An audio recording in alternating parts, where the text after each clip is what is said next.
After a departure from Konami, Hideo Kojima made a partnership with Sony to make a new title exclusively to the PS4 at the time of development under its new studio, Kojima Productions, and then it would reveal at E3 2016.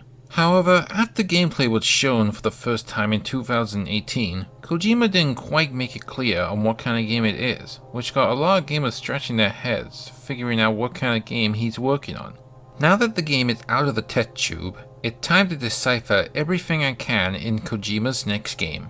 Welcome to the HUD everyone, I'm Zacharoni, and today I'll be a waiter who will be going through some of the features the game has to offer. So without further ado, please be seated, strap yourself in, and here are the toppings on Death Stranding.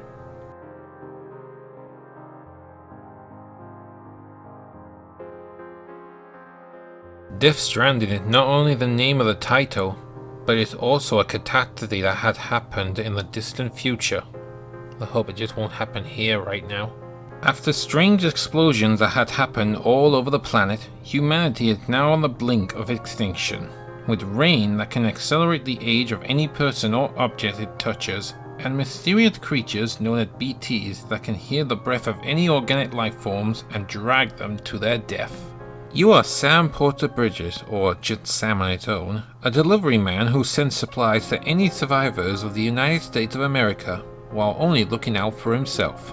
But after a delivery that went wrong, he found himself in the quarters of Bridges, led by die-hard men, who informed Sam that the new president of the United States, named Amelie, had been captured by a separate group known as the Homo Demons, who are holding her in Edge-Knock City. Now it's Sam's job to travel west to Edge-Knock City, rescue Amiya so she can take over the country, while trying to gain the trust of the other survivors on joining Bridges and rebuild America once again. And along the way, he'll meet other characters like Fragile, who can appear and disappear in the blink of an eye, and Deadman, a doctor who nurses newly born babies in jars named BBs that can detect BTs in the environment. Yep, it's weird.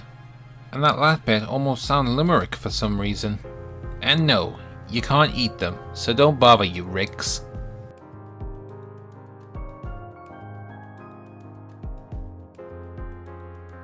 After so many trailers and gameplay videos I saw during the upcoming release, I was confused on what kind of game this would be.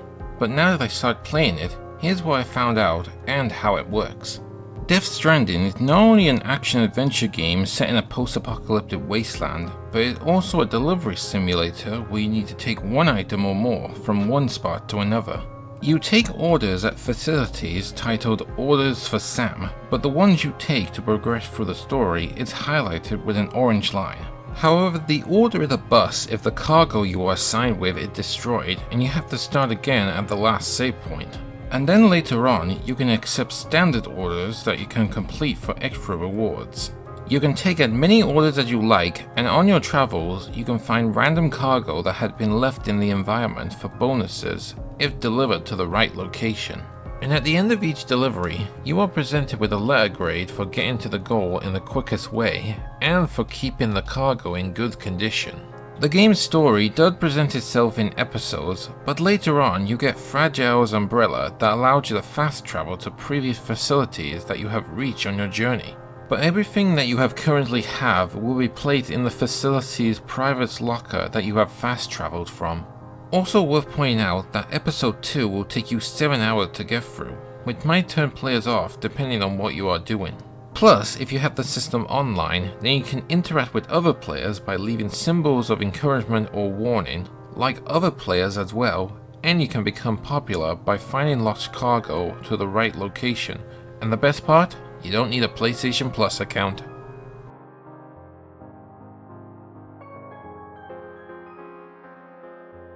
From the foggy green mountains to the destroyed cities, the game presents itself with realistic 3D graphics that is powered by Decima, the same engine that was used in titles like Killzone Shadowfall, Until Dawn, and Horizon Zero Dawn, which go to 1080p or 4K, running at 30 frames per second with loading times lasting around 50 seconds. The soundtrack is composed by Ludwig Sforzo, sorry if I couldn't pronounce that name right, during cutscenes and intense moments, But as you travel to new areas, a piece of music will start to play ambient tracks performed by a small indie band known as Lone Roar, including a few more indie groups like the Silent Poets, the Neighborhood, and the SLP. Cutscenes are done with motion capture, with featured actors and actresses like Norman Reedus as Sam, Mads Mikkelsen as Cliff, Lee Seydoux as Fragile, Margaret Qualley as Mama, no really that's the name of her character, Tommy Earl as Die Hard Man, Troy Baker as Higgins, and Lindsay Wagner as Alame. Also, while Guillermo del Toro and Nicholas Winding Refn are said to be in the game as Deadman and Heartman, they do not play as them. Instead, they are performed by Jesse Cottons and Darren Jacobs, who are using the 3D models of the two directors that they agreed to be scammed with. As for options, you can alter the master volume from 100 to 0, change the voice language from English to Polski or Paskan, if that's how you pronounce it, show subtitles that come with 14 text languages, alter the screen's brightness, change the camera movement for vertical and horizontal from normal to inverted, and alter the camera speed for both from 100 to 0.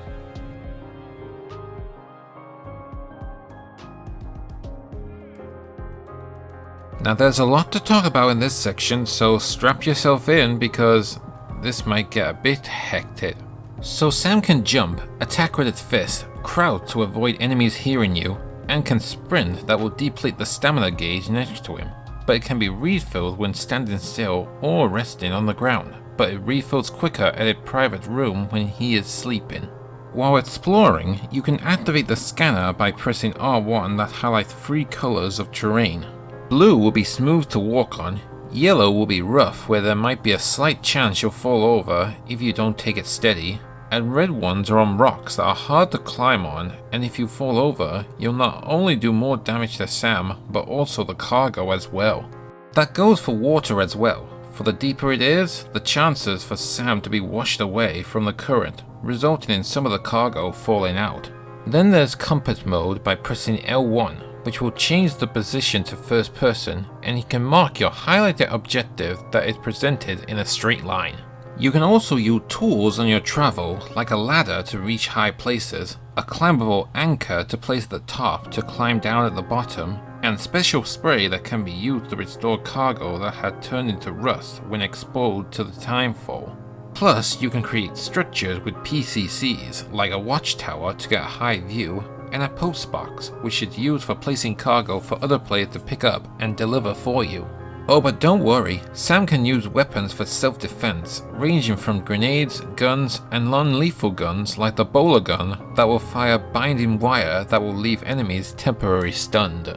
You can access the tool menu with the right D-pad, and once selected, you need to hold down L2 to use it, and then press R2 to activate it.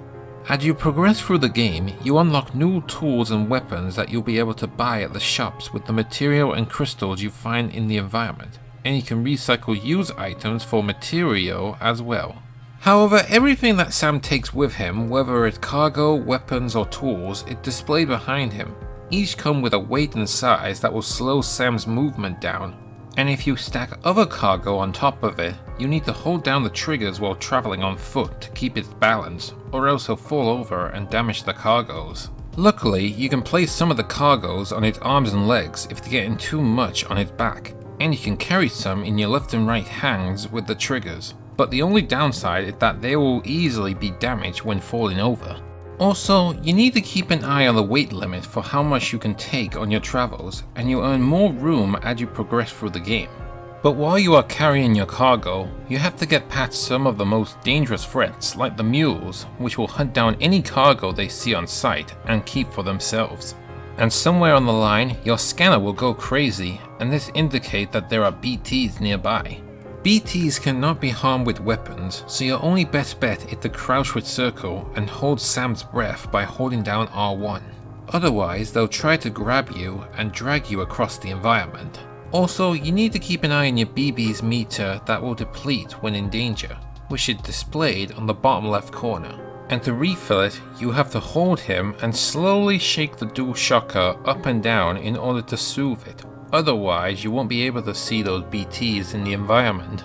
Finally, there are vehicles like a van and a motorcycle that you can use later on, but you must keep an eye on the battery meter at the bottom, and if it's empty, then it's unusable. But if you spy the generator, or if you build one yourself, then you can use it to charge your vehicle up and get back on the open road with your delivery. Oh, and if anyone don't want any guidance, then you can head to the HUD settings to turn off markers, the reticules, command prompts, and equipment icons.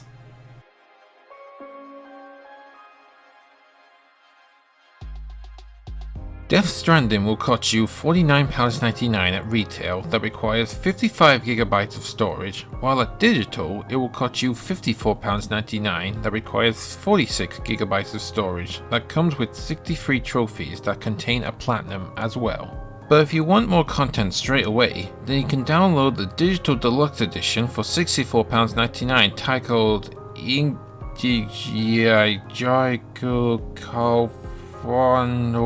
Deluxe. What is this? Czech Republican or something? Anyway, it comes with a new original music called Timefall, behind the scene footage of Timefall, a set of avatars, and exclusive in-game items, which include a power skeleton, Luden mask sunglasses, armor plating level 2, and all-terrain skeleton that are all covered in gold. Well, that's some of the features I can talk about right now, but if there are some that I have missed, let me know in the comments, and I hope this will give you an idea of what you'll be getting for your money. Check back with me later, and I'll tell you what I think of Death Stranding in a second helpings video, and if you like what you see, be sure to like, share, and subscribe to my channel. But until then, I'm Zacharoni.